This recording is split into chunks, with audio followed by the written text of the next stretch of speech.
오늘은 이 여름을 보내고 있는 저의 그 개인적인 경험을 바탕하고 또 욥기를 좀 여러분과 나누고자 하는 마음, 이 두 가지를 좀 결합해서 오늘부터 욥기에 대한 이야기를 몇 차례 좀 나누어 볼까 하는 생각을 갖습니다.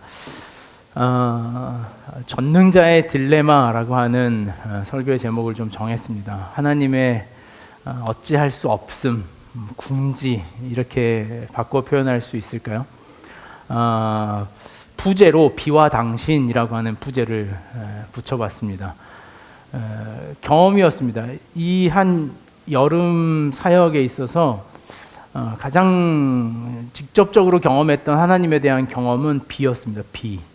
이유는 수련회를 앞두고 매번 비를 이렇게 허락하셔가지고 저희 이제 청년들하고 했던 수련회는 전날까지도 저희가 이제 시설을 할 수 있냐 없냐, 축소해야 될 것이냐 말아야 될 것이냐라고 하는 어려움에 저희를 놓으시더니 지난 이제 금토에 있었던 이 살아내다라고 하는 이제 두드림 수련회 때는 당일날 저희가 곡성에 있는 글램핑장으로 예약을 했는데 그곳에서 아침에 연락이 왔어요. 곡성 군에서 재난 상황이 발생해서 모든 예약자 또 그 숙소 안에 머무르고 있는 사람을 대피 조치하라는 명령이 그래서 한편으로는 너무 엄살 아닌가 싶었지만 또 그러면서도 한국 사회가 안전에 대한 의식이 그래도 많이 올라가 있구나라고 하는 생각 속에서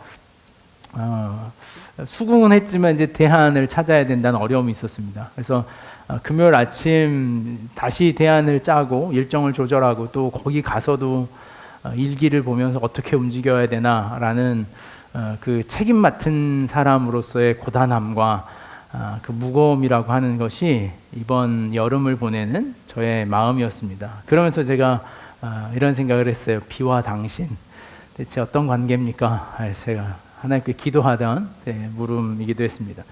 자기 책임을 다한다는 것이 쉬운 일은 아닌 것 같습니다. 갈수록 더 어려워지는 것을 느낍니다. 어떤 책임을 감당한다는 것, 나이가 들어가면서 가벼워질 줄 알았던 인생이 그렇지 않더라는 거죠. 조금씩 알아가면 돈도 좀 생기고 어떤 사회적 위치나 경험이 쌓이고 나면 삶이 가벼워지겠지, 그땐 좀 수월해지겠지라고 세상을 지금까지 살았는데 지금까지의 지점은 아직 덜 된 것 같습니다. 더 무거워지는 것 같고 그 책임이 좀 더 가중되는 것 같은 경험을 하는 것이 지금입니다. 이런 고민을 가지던 중에 떠올랐던 단어 하나가 이 딜레마라고 하는 단어였습니다. 목회를 하면서 느끼는 딜레마, 또 세상을 살아가면서 제 스스로가 느끼는 삶의 딜레마라고 하는 생각이 들었습니다. 딜레마라고 하는 다양한 논의의 구조가 있습니다. 그냥 단어적으로 그리고 또는 철학적으로 논리 구조 안에서 설명하는 한 가지의 텍스트가 있어 여러분에게 좀 설명을 할까 합니다. 어떤 대전제와 그 대전제에 따른 소전제가 어떤 결론과 만나는데 그 결론이 어쩔 수 없이 모순으로 간다라고 하는 것이 이 딜레마라고 하는 단어에 대한 이 철학적 논증이기도 합니다. 예를 들어서 이런 겁니다. 그가 지금 이것을 하지 않으면 그가 태만하다는 책임을 진다. 또 그가 이제야 이것을 한다고 해도 그는 태만한 것에 대한 책임을 진다. 그러니까 무엇인가 이미 했어야 하는 일인데 그것을 하지 않고 이제 시작한다는 것 자체가 앞선 한 가지 전제로 그는 태만하다라는 거죠. 그러니 그것을 새로 시작하여도 지금 시작한다는 것이 이미 그를 태만한 사람이다라고 하는 어떤 대전제 안에 묶어두더라는 거예요. 그러나 소전제는 이렇게 등장합니다. 그러나 이제 그는 이것을 하지 않고 두든지 이것을 하든가 해야 한다라는 것이 소전제예요.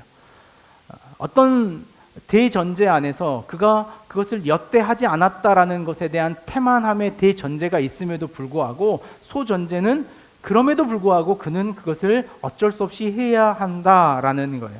그러므로 결론은 이렇게 갑니다. 따라서 그는 어떻게 하든지 책임을 면할 수 없다. 이게 그 사변적인, 그러니까 어떤 구조 안에서의 딜레마라고 하는 개념을 설명하는 거예요. 영어 단어는요, 이 딜레마라고 하는 의미를 표현을 이렇게 가져갔어요. 황소에 붙어 있는 두 뿔로 상징했습니다.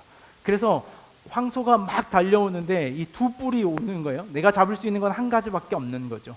그래서 한 편의 뿔을 붙잡았지만 어쩔 수 없이 그 다른 편의 뿔에 받칠 수밖에 없는 상태. 그러니 그 문제를 피할 수 없는 상태. 어떤 결정을 내려도 그 결정이 실패할 수밖에 없는 상태. 그것을 딜레마라고 하는 단어의 의미더라는 거예요. 라틴어입니다. D라고 하는 두 가지의 경우를 의미하는 D라고 하는 단어와 명제와 제한이라고 하는 의미를 갖는 레마라고 하는 두 단어의 합성어예요. 그러니까 두 가지 제한이 한꺼번에 자신에게 달려오더라는 거예요. 두 가지의 이 명제가 동시에 자신에게 있더라는 거예요. 여기에서 등장하는 게 뭐냐면 모순이라는 거예요. 모순. 이 두 명제가 가지고 있는 모순, 그것이 두 개가 한꺼번에 이루어질 수 없는 것이 우리의 삶에 다가와버린 경험들, 이런 것들이라는 거죠. 우리의 인생에 선택이라고 하는 딜레마가 있습니다. 여러분 어려우시죠? 살다 보면 어떤 선택을 해야 하나? 내가 이걸 계속해야 하나? 그만해야 하나? 내가 이렇게 선택해야 하나? 결정해야 되나? 그렇지 않아야 되나? 라는 딜레마예요. 무엇 하나 정확하게 명답은 없는데 어쨌든 결정해야 할 수밖에 없는 우리의 인생의 고단함이 여기 있더라는 거죠.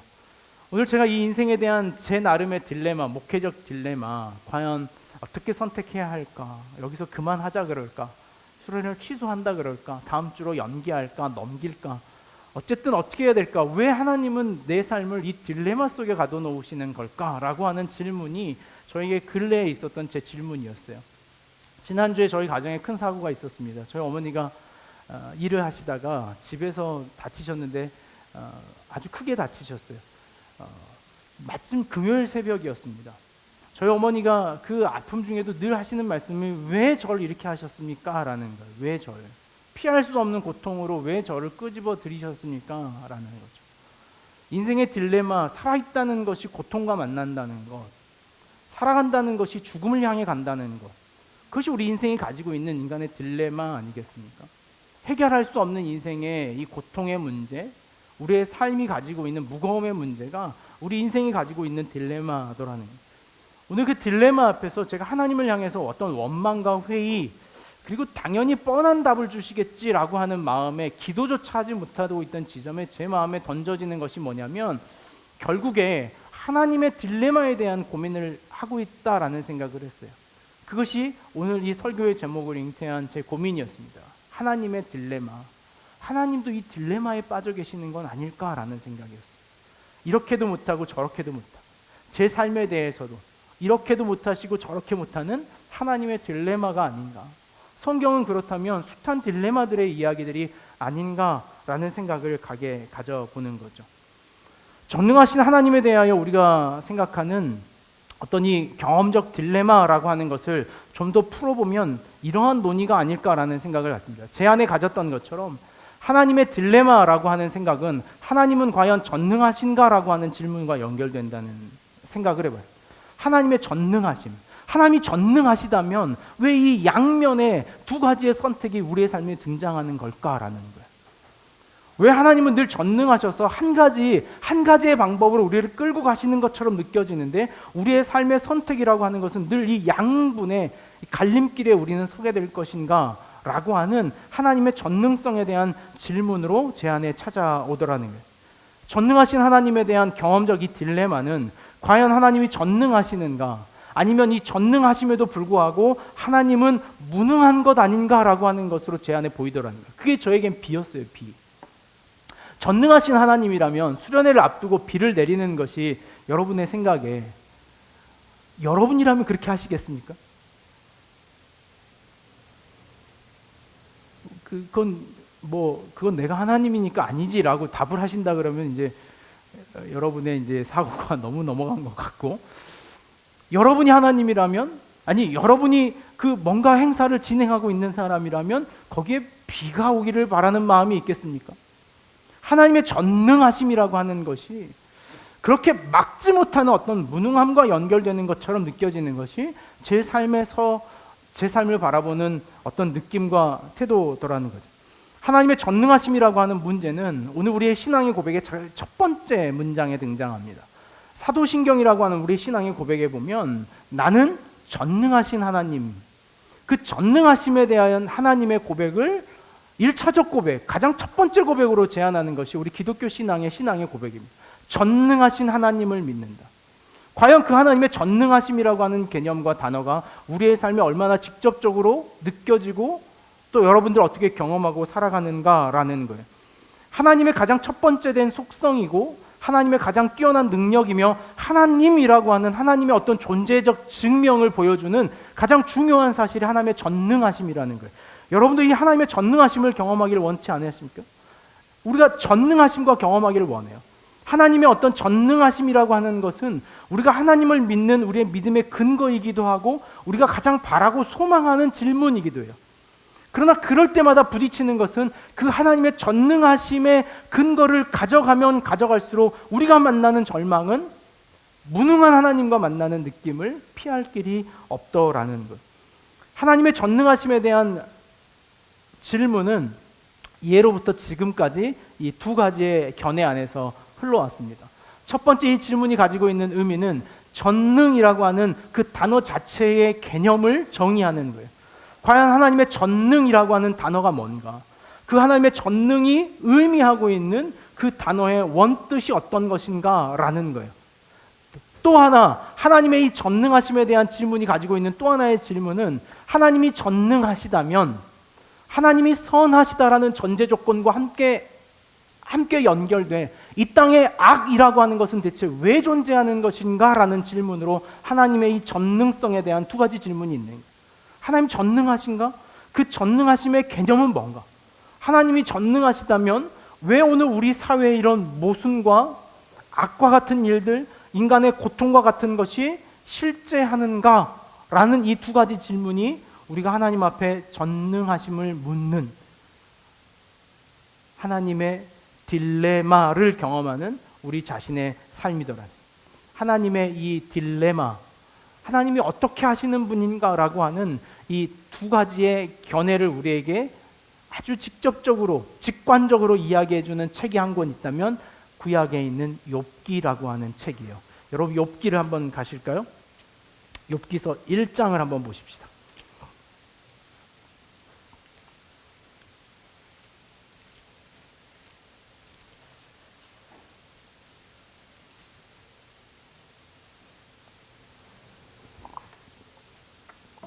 욥기 1장 1절 말씀을 같이 한번 읽겠습니다. 욥기 1장 1절입니다. 우스 땅에 욥이라 불리는 사람이 있었는데 그 사람은 온전하고 정직하여 하나님을 경외하며 악에서 떠난 자더라. 극찬이죠. 성경에 어떤 인물을 대상으로 이런 극찬이 없습니다. 하나님을 경외하며 악에서 떠나 있지만 그것이 하나님과 욥이 가지고 있는 태도였다면 그 태도로 머무르는 것이 아니라 욥은 그들의 삶의 관계 안에서도 매우 정직하고 온전하다라고 성경은 기록합니다. 여기 있는 온전하다라고 하는 단어는요, 성경의 인물에게 사용하기는 최초이고 이례가 없습니다. 온전합심이라고 하는 것은 성경에 하나님만 가질 수 있는 칭호였습니다. 인간이 어떻게 온전할 수 있겠습니까? 인간이 어떻게 정직한 마음을 가질 수 있겠습니까? 그러나 욥에게 있어서는 온전함과 정직함이 있다라고 성경은 이야기합니다. 그 욥에게 있어서 어떠한 문제가 발생합니다. 그것이 9절에 있는 말씀입니다. 1장 9절 말씀을 한번 읽겠습니다. 사탄이 여호와께 대답하여 이르되 욥이 어찌 까닭 없이 하나님을 경외하리까? 천상의 장면이 욥기 안에 등장합니다. 하나님이 천사들과 함께 이 배석한 이 식사 자리에서 세상을 떠돌던 어떤 사탄의 모양, 사탄의 체제가 등장합니다. 그러면서 하나님께서 하나님에 대하여 사탄이 하나님께 도전하는 장면이 등장합니다. 그게 뭐냐면 욥을 칭찬하시온데 욥이 어찌 까닭 없이, 이 단어가 매우 중요합니다. 까닭 없이. 모든 인간은 어떤 까닭을 가지고 하나님을 경외하더라는 거예요. 그것이 오늘 우리의 경외라고 하는 사건과 연결되어야 합니다. 하나님의 전능이라고 하는 것과 연결되어야 돼요. 오늘 우리의 하나님에 대한 우리의 경외함은 하나님의 어떤 까닭으로, 전능하심이라는 까닭으로 우리는 하나님을 경외하고 있는 존재인지도 모르겠어요. 사탄이 거기에 질문하는 거예요. 오늘 인간이 하나님을 경외하는 까닭은 하나님의 전능하심이라고 하는 조건이 인간의 삶에 온전히 투영되었을 때 인간은 그것을 바탕으로 하여 그 까닭이라기 하는 것이 무엇입니까? 그 전능하는 게 뭐예요?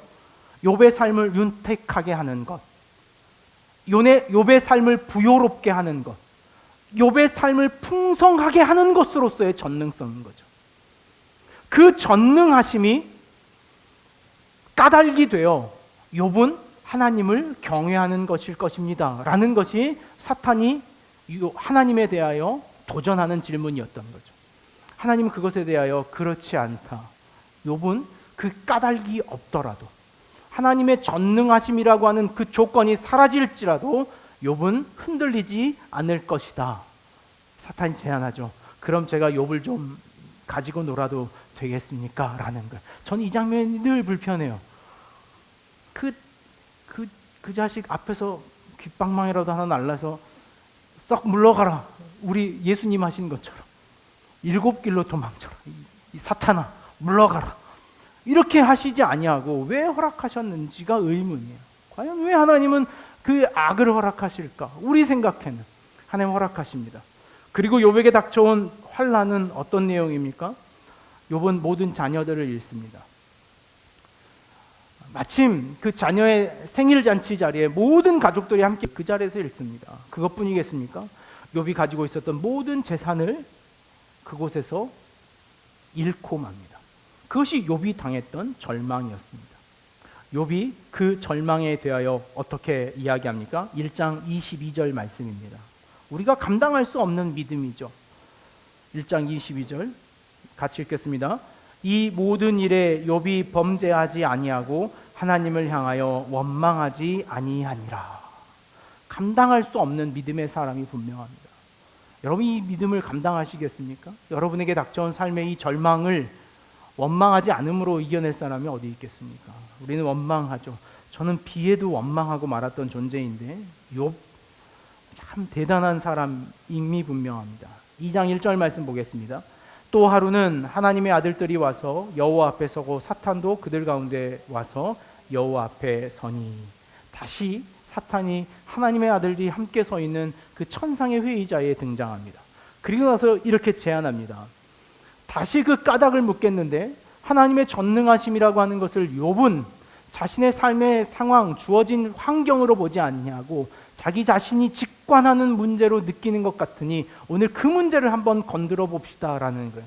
자신의 삶에 직접적으로 연결되는 문제, 그 고통의 문제더라는 거예요.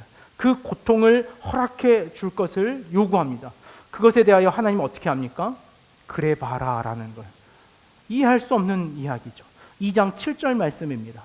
우리 이 말씀을 좀 욥의 고통을 이해하는 차원에서 같이 한번 읽겠습니다. 사탄이 이에 여호와 앞에서 물러가서 욥을 쳐서 그의 발바닥에서 정수리까지 종기가 나게 한지라. 욥이 제 가운데 앉아서 질그릇 조각을 가져다가 몸을 긁고 있더니. 다 타버린 잿가루, 그 잿가루 위에서 벽돌로 그 조각으로 자신의 삶을 긁어야 하는 인생의 이 한탄함, 이유 없는, 까닭 없는 무고한 자의 고통, 그것이 욥기를 시작하는 첫 번째 이야기예요. 과연 하나님은 대체 어떤가라는 거예요. 그러나 여러분 욥기의 이야기 안에서 가장 주목해야 할 것은 오늘 이 2장 10절 이후로 3장 37장에 이르기까지 하나님은 부재하기 시작합니다. 그렇게 명확하게 사탄과 이야기하던 하나님은 욥의 어떤 부르짖음과 그 욥의 친구들이 말하는 어떤 원망에도 하나님은 등장하시지 않고 자신의 실존을 감추어 버리는 하나님으로 등장합니다. 침묵하시는 하나님, 그 실체를 감추어 버리는 신의 부재, 인간의 고통 앞에서 자신의 존재를 감추어 버리는 하나님의 모습을 보여주는 것이 욥기가 가지고 있는 이야기이죠. 욥기는 그렇게 3장에서 37장까지 오늘 우리가 읽었던 37장의 마지막 단락에 이르기까지 하나님의 등장이 나타나지 않습니다. 37장 말씀을 여러분 한번 가실까요? 우리가 읽었던 본문입니다. 특별히 23절 말씀에 보면 그 부재한 하나님에 대하여 이렇게 이야기합니다. 37장 23절 말씀. 전능자를 우리가 찾을 수 없나니 그는 권능이 지극히 크사 정의나 무한한 공의를 굽히지 아니하심이니라. 그러므로 사람들은 그를 경외하고 그는 스스로 지혜롭다 하는 모든 자를 무시하시느니라. 욥이 이 지점 앞에 서는 거죠. 하나님의 전능하심이라고 하는 것을 우리가 찾을 길이 없구나. 인간의 무지와 인간의 불가능함이라고 하는 것에 대하여 처절하게 서는 욥의 이 고통의 극한의 지점에 욥은 서는 것이죠. 저와 여러분이 이 지점에 서야 한다면 여러분 아멘 하시겠습니까? 아니면 아니요 하시겠습니까? 우린 고통을 누구나 두려워하죠. 희망하지 않죠. 그 고통이 자신의 삶에 닥치기를 원하는 사람은 결탄코 없을 것입니다. 하나님의 전능하심과 선하심에 대한 이야기가 이 욥기의 이야기입니다. 동일한 형태의 질문을 중세의 이 신학이 발전하고 철학이 발전하면서 하나님의 전능하심에 대한 질문이 조금 새롭게 바뀌어집니다. 그 중세의 사람들이 가졌던 하나님의 전능하심에 대한 질문은 이런 식으로 그들 안에 던져졌습니다. 하나님은 처녀성을 상실한 처녀에게 처녀성을 회복시켜 주실 수 있는가? 이게 중세 신학과 철학이 고민했던 하나님의 전능하심이었어요. 하나님이라고 하는 질서를, 그 질서가 무너진 지점에 하나님은 다시 그것을 회복할 수 있는가라고 하는 것으로 하나님의 전능하심을 질문했습니다. 또 하나 아주 오랜 논제로 제한되고 있는 돌의 역설, 돌의 딜레마라고 하는 논제가 있습니다. 하나님은 하나님이 움직일 수 없는 돌을 만드실 수 있는가? 하나님은 하나님이 움직일 수 없는 돌을, 하나님이 들어올릴 수 없는 돌을 만드실 수 있는가라고 하는 논증이 하나님의 전능성에 대한 질문이었어요. 말이 어렵죠. 그래서 제가 여러분에게 텍스트를 좀, 이게 중세로부터 지금까지 C.S. 루이스의 고통의 문제에도 등장하는 이 돌의 역설, 하나님의 전능성에 대한 역설로 주장했던 주제였습니다. 첫 번째 주장입니다. 하나님은 자신이 들 수 없는 돌을 만들 수 있거나 자신이 들 수 없는 돌을 만들 수 없다. 첫 번째 전제는 그럴 수 있고 그러지도 않을 수 있다는 하나님의 능력을 그대로 열어놓은 대전제죠. 두 번째 전제입니다. 하나님은 자신이 들을 수 없는 돌을 만들 수 있다면 전능하지 않다. 하나님이 자신이 들을 수 없는 돌을 만약에 만들었다면 그것은 하나님이 전능하지 않다는 근거다. 왜냐하면 문제의 돌을 들 수 없는 하나님의 그 전능성의 제한이 이 대전제 안에 깔려 있기 때문이다라는 거예요. 세 번째 소전제는 하나님이 자신이 들 수 없는 돌을 만들 수 없기 때문에 전능하지 않다. 그렇다면 그런 이유로 하나님은 들 수 없는 돌을 만들지 아니하신다면 하나님은 그것으로 인하여 전능하지 않으신 분이다. 결론, 그러므로 하나님은 어떤 경우에도 전능하지 않다라고 하는 결론을 그들이 끄집어냈어요. 그것이 중세 철학이 가졌던 전능성에 대한 문제였습니다. 우리의 삶에 여러분이 돌이라고 하는 것을 여러분의 개인적인 문제로 던져보십시오. 하나님은 하나님이 해결할 수 없는 문제를 나에게 주실 수 있나? 하나님이 해결할 수 없는 문제가 나에게 이루어질 수 있나? 하나님이 해결할 수 없는 문제가 나에게 주어지나라는 거예요. 하나님이 해결할 수 없는 문제가 만들어졌다면 그것은 하나님의 전능하지 않음 아닌가? 아니면 그것을 해결하지 못하심으로 인하여 하나님은 나에게 전능하신 분이 아닌 것은 아닌가라는 두 가지 질문이에요. 아니, 오늘 이 가운데 보면 이 극심한 고통의 지점에서 이 질문은 반드시 있을 겁니다. 여러분이 이 지점을 아직 못 만났다면 여러분이 아직 그 어려운 고통의 문제에 서보지 않았기 때문에 그래요. 고칠 수 없는 질병을 가졌다고 생각해 보십시오. 하나님이 고칠 수 없는 질병을 만드셨다면 그것이 왜 나에게 돌처럼 주어져 있는 것일까? 라는 질문. 고칠 수 없는 질병이 너무 극단적이라면 여러분의 키를 한번 제한해 보십시오. 내 키는 왜 이만한가? 라는 그 고칠 수 없는 어떤 것. 그 고칠 수 없는 어떤 것이 나에게 있다면 그것을 고칠 수 없는 하나님으로서의 전능성은 불가능한 것 아닌가라고 하는 이 두 논쟁이 가지고 있는 딜레마의 문제, 그것이 우리가 신앙으로 가지고 있는 하나님의 전능성에 대한 하나님의 딜레마, 또 이 두 가지의 논증을 어떻게 이해할 수 있는가에 대한 질문이에요. 그것이 저에게, 우리의 신앙에 있는 질문이죠. 과연 하나님은 어떻게 하실 것인가? 여름 사역을 끌고 가면서 이런 생각을 해요. 하나님, 우리 공동체가 카자흐스탄에 가는 걸 원하시는가라는 거예요. 원하신다면 그 원하신다는 당신의 모든 방법을 우리에게 허락해 주셔야 되는 것 아닌가라는 거예요. 제 안에 있는 딜레마는 저희가 여름 수련회로 가지고 있는 여름의 일정들이 참여하는 사람들조차도, 그리고 그 참여를 함께하는 교회의 지체들조차도 그렇게 적극적이지 않은 것 같다는 제 판단의 딜레마예요. 오늘 이것이 교회 전체적인 사역으로 우리 안에 던재되어 있는가? 얼마나 우리는 이 문제 앞에 바로 세워져 있는가라는 거예요. 설교하는 사람과 여러분들의 대상이 너무 직접적이어서 혹 여러분의 마음을 상하게 하는 일이 될지 모르겠지만, 던지자면 이런 거예요.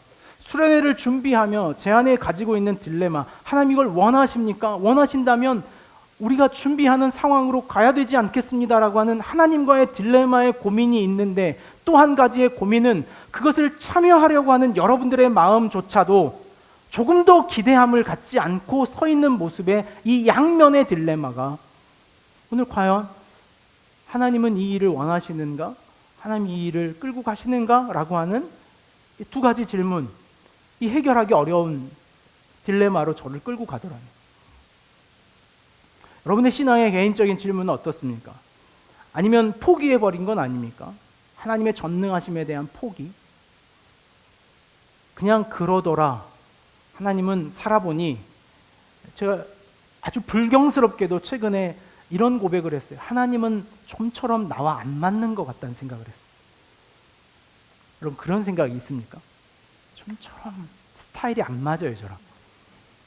제가 안 맞는 것이겠지만 하여간 안 맞아요, 저랑. 생각도 잘 안 맞고. 안 맞다는 생각.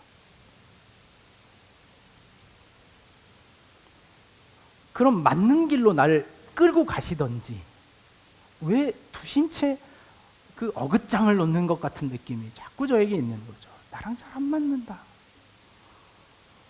그것이 하나님에 대하여 있는가 하면 또 종종은 여러분과도 있어요. 나랑 잘 안 맞는 사람들하니까. 여러분도 그런 생각하죠. 저를 보며 저 사람 나랑 잘 안 맞아.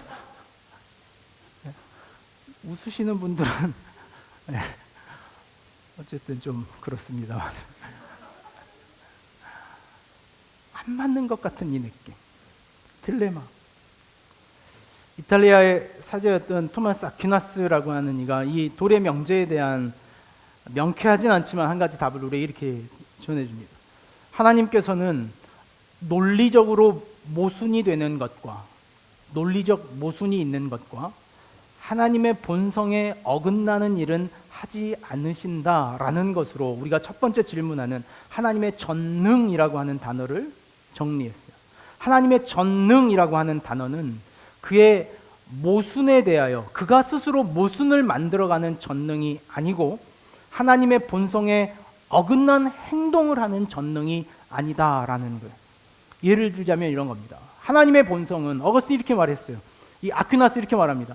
하나님의 본성은 영이시니 하나님에게 수영을 할 수 있느냐 없느냐라고 묻는 것은 그 문제 자체가 어긋난 것이다 라고 증언했어요.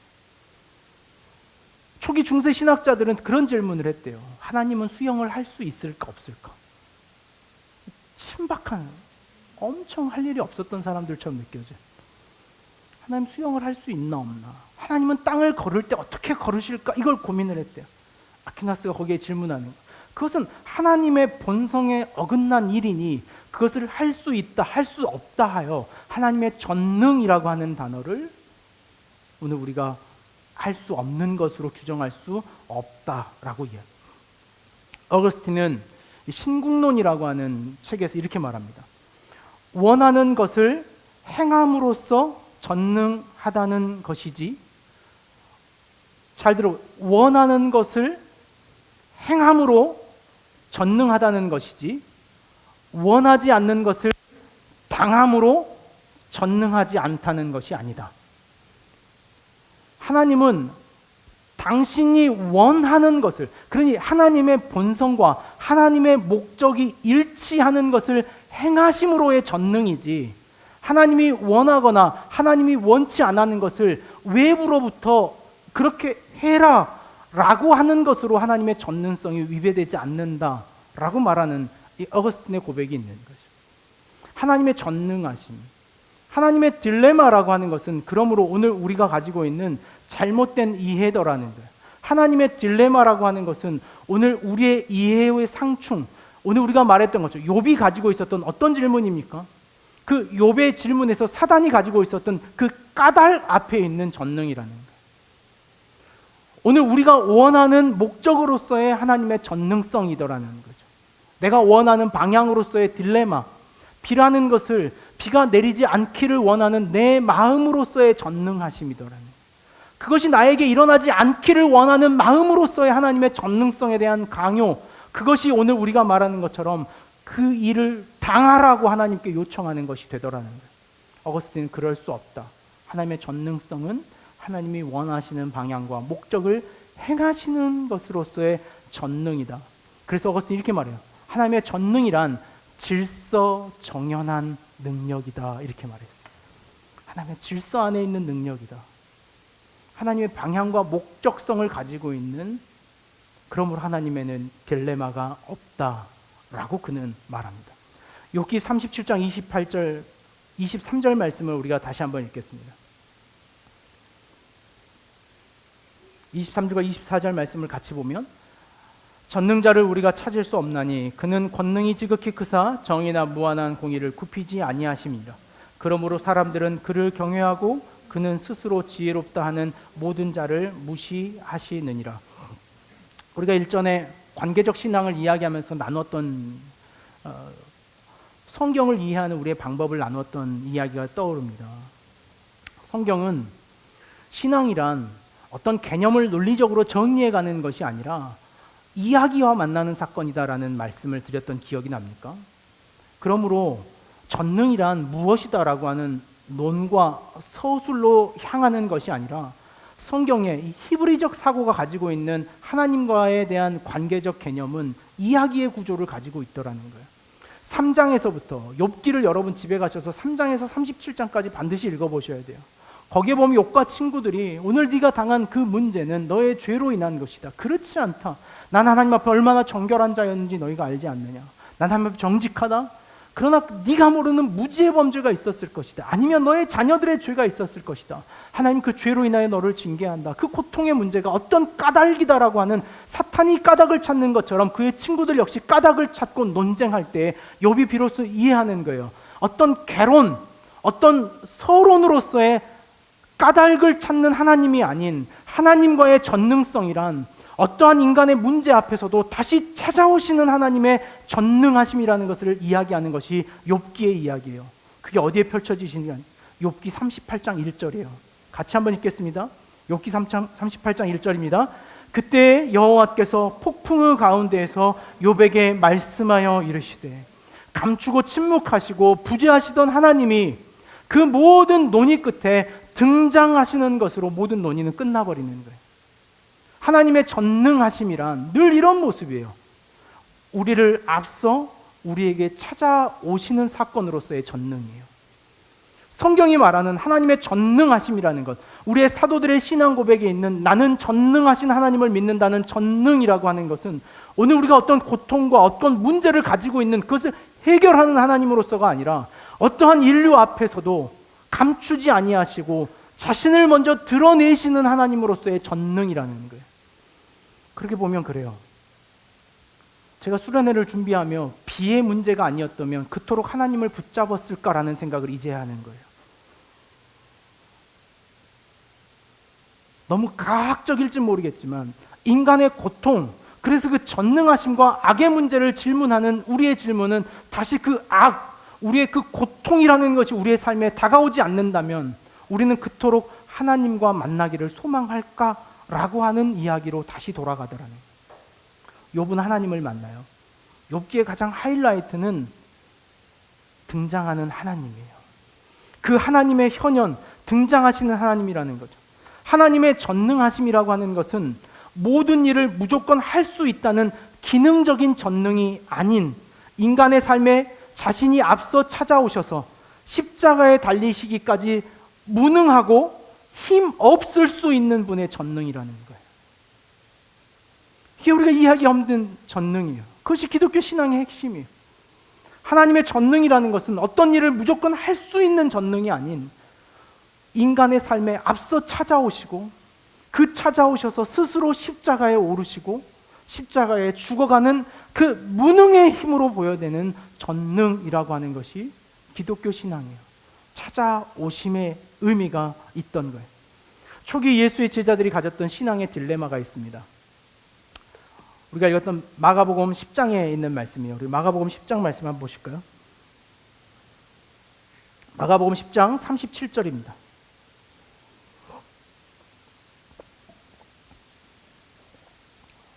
세베대의 아들 야고보와 요한이 주께 나와 선생님, 무엇이든지 우리가 구하는 바를 선생님 주실 수 있지 않습니까? 라는 거예요.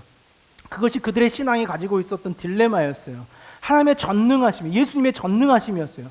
그 하나님 전능하심, 예수님 병을 고치시고 죽은 자를 살리셨던 주님이라면 우리에게 그 까닭, 우리가 예수를 따르고 있는 그 까닭의 전능성으로 우리에게 무언가 주실 수 있는 분이 아닙니까? 라는 것이 그들이 가지고 있던 딜레마요. 우리가 뭘 어떻게 구할까? 였어요. 그들이 구하는 제목이 무엇이었습니까? 10장 37절에 있는 말씀에서 우리를 하나는 주의 우편에 하나는 좌편에 앉게 하여 주옵소서. 그것이 제자들이 가지고 있었던 그들의 요구였습니다. 딜레마이기도 했어요. 어떻게 하면 예수님의 오른편, 그러니까 예수님의 영광 중에 가장 높은 자리에 오를 수 있을까? 그 방법이 무엇일까? 라고 하는 그들의 그 까닭, 그 하나님의 전능성을 바라는 마음이 그들에게 딜레마로 여전히 존재했더라는 거예요. 신의 전능하심에 대한 우리의 내면의 요구도 역시 동일한 것이죠. 예수 그리스도의 영광, 그 영광의 자리에 설 때 나를 꼭 왼편과 오른편 가장 높은 곳에 앉혀주십시오 라고 하는 대답이었어요. 38절에서부터 40절을 한번 예수님의 응답이 이렇게 등장합니다. 같이 읽겠습니다. 예수께서 이르시되 너희는 너희가 구하는 것을 알지 못하는도다. 내가 마시는 잔을 너희가 마실 수 있으며 내가 받는 세례를 너희가 받을 수 있느냐? 질문이에요. 그 질문에 대하여 제자들이 39절 그들이 말하되 할 수 있나이다. 예수께서 이르시되 너희는 내가 마시는 잔을 마시며 내가 받는 세례를 받으려니와 내 좌우편에 앉는 것은 내가 줄 것이 아니라 누구를 위하여 준비되었든지 그들이 얻을 것이니라. 제자들이 이 질문을 받았을 때 뭐라 그랬을까요? 허락처럼 들렸습니다. 처음에는. 그래, 누군가 좌편과 우편에 앉을 수 있겠느냐? 너희가 그러면은 거기까지 참을 수 있겠느냐? 라는 질문에 대하여 제자들이 뭐라고 대답합니까? 네, 하겠습니다. 이 딜레마를, 이 모호한 지점의 신앙의 딜레마를 어떤 확신의 지점에 이끌어가는 방향이 있다면 그 길을 선택하겠습니다 라는 거예요. 우리도 역시 마찬가지 아닙니까? 이 딜레마를 극복하고 믿음이 확실하다는 한 가지 기준만 깨닫게 된다면 제자로서 어떤 삶을 결단해 보겠습니다 라는 도전이 제자들에게 있었던 거예요. 그래, 좋다. 그러면 그 길을 따라라. 너희가 내가 받은 세례와 내가 받은 잔을 너희도 마실 것이다. 그러나 그 좌편과 우편, 그 영광의 자리에 누가 있을지는 내가 결정할 수 없다라는 거예요. 얼마나 힘 빠집니까? 제자들에게. 목숨을 걸어보겠다는 제자들에게. 그러나 그 자리는 누가 올지 모르겠다라는 거예요. 밀당하는 것 같처럼 느껴지지 않아요? 좀 더 열심히 해라, 그 정도로 들리지 않겠어요? 너희들로 내가 일단 점은 찍었는데 일단 끝까지 지켜보겠다 쯤으로 들리지 않았겠어요? 그러나 오늘 그것이 우리가 하나님의 전능하심을 이해하지 못하는 동일한 이해와 사고예요. 여러분 기억하십니까? 예수님의 영광이 뭡니까? 예수 그리스도의 영광의 지점이 어디입니까? 십자가예요. 누가복음 23장을 열어보실까요? 누가복음 23장 32절에서 33절입니다.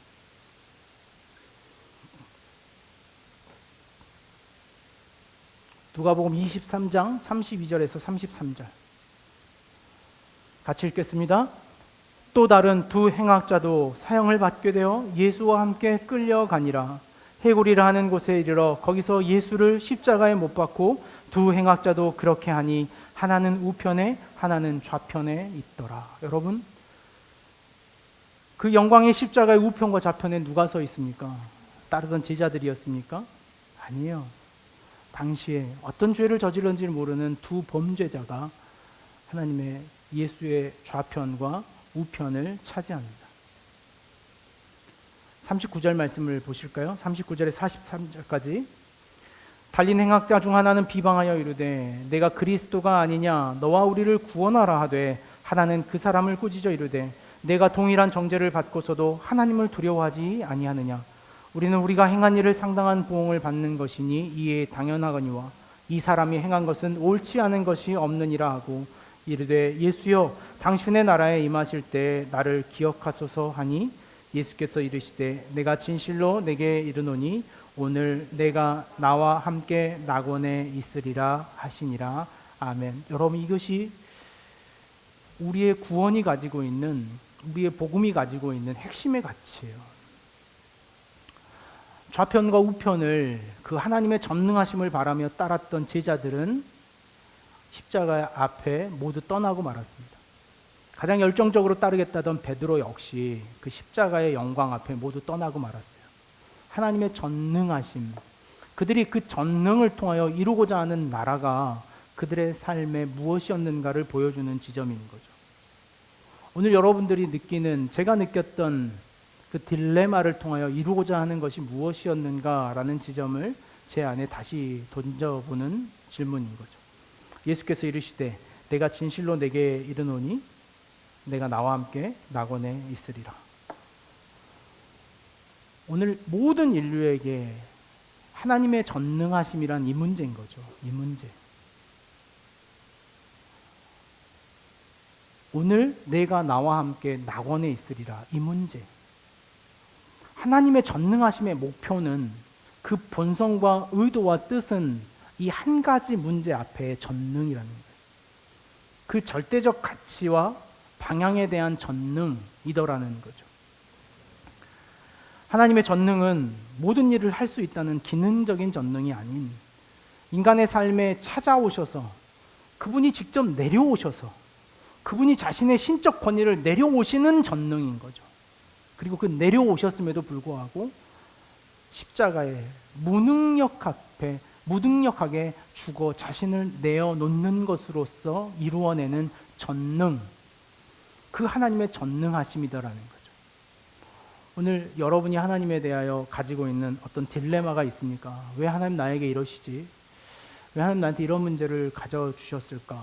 왜 인생에 대해 이 선택에 어려움이 있는 것일까? 라고 고민하는 문제가 있다면 그 고통은 우리에게 반드시 유익한 것이 될 것입니다. 왜냐하면 그 고통의 유익이 비로소 우리를 찾아오시는 하나님과 다시 만나게 하는 사건이 될 테니 말입니다. 오늘 저와 여러분들에게 있어서 이 신앙의 고통과 고비들을 함께 고민하고 또 살아 경험하는, 질문해보는 인생으로서의 부르심이 있다는 것을 여러분 반드시 기억하는 한 주간의 삶이 될 수 있기를 원합니다. 저희는 다음 주를 하고 단기 선교 그리고 또 성서한국이라고 하는 두 가지 일정을 진행하는 중에 있습니다. 아마 그 기간 동안의 경험이 이와 같은 경험일 것입니다. 그리고 동일하게 여러분의 삶의 현장은 그것보다 더 치열하게, 더 직접적으로 이 하나님의 전능하심에 대한 질문과 만나야 하는 자리가 될 것입니다.